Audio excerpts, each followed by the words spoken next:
All my life, really, since I was a little girl, I have had a headache. Small ones, big ones, sometimes every day, even for months at a time. I remember my earliest headaches when I was little, about 4 or 5. I can't really remember too much at all before then, but I do remember living in Brooklyn and throwing up on long car rides. And I remember getting headaches. I could never go on the rides at Coney Island. I couldn't even think of getting on a boat. I was a car-sick, nauseous headache girl. Of course, when I was young, I had no idea what caused them, but I remember that sometimes my mom wouldn't believe me. When I got them at night and couldn't go to sleep, she thought I was stalling. When I would keep her awake, I could feel her impatience and my desperation growing simultaneously. As I got older and they got worse or lasted longer, I did manage to stay home a lot because of my headaches. But then it seemed that physical suffering was a rite of personal fulfillment in my family. And anyway, I was the headache girl in the family. In college, they got really bad and were compounded by a wicked case of insomnia. Sleeplessness is not the best friend of a headache girl like me. That was my prevailing headache theory of the time. Insomnia caused my headaches. I was learning about feminism and history and literature and also about myself. I saw the connection between myself and my father surviving the Holocaust, escaping from Poland to America in 1945, his whole family lost in the ashes of World War II. I figured this was why I got headaches. I learned that I was a second-generation survivor.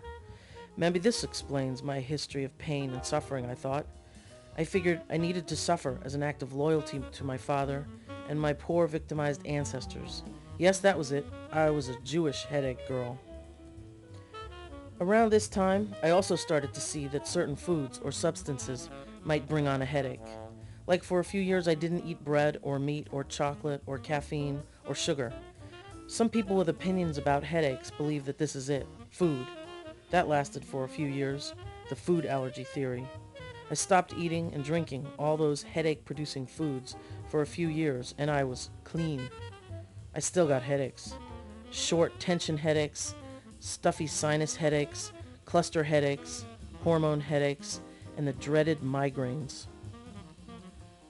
The whole bit. Auras and shadows, nausea and spots, spinning, white lights.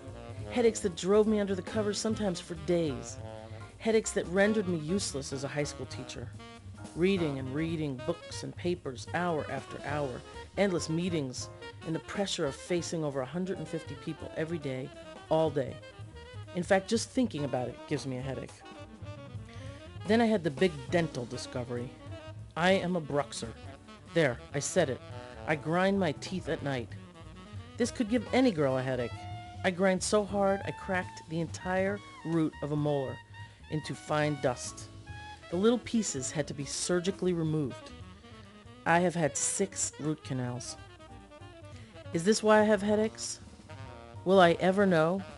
Will I ever not have a headache? What would life look like without a headache? I can only wonder.